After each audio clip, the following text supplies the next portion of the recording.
প্রাথমিক উদ্দেশ্য, আরেকটা হলো ফাইনাল উদ্দেশ্য।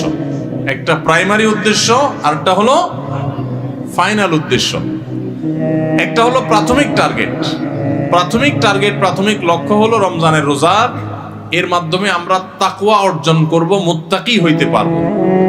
আর রোজার শেষ টার্গেট, চূড়ান্ত লক্ষ্য এবং যেখানে শেষ পর্যন্ত যেতে চাই, ওই যে শেষ গন্তব্য যেরকম মতিঝিল যাওয়া, এরকম রোজার শেষ গন্তব্য হলো আল্লাহকে সন্তুষ্ট করে জান্নাতে যাওয়া।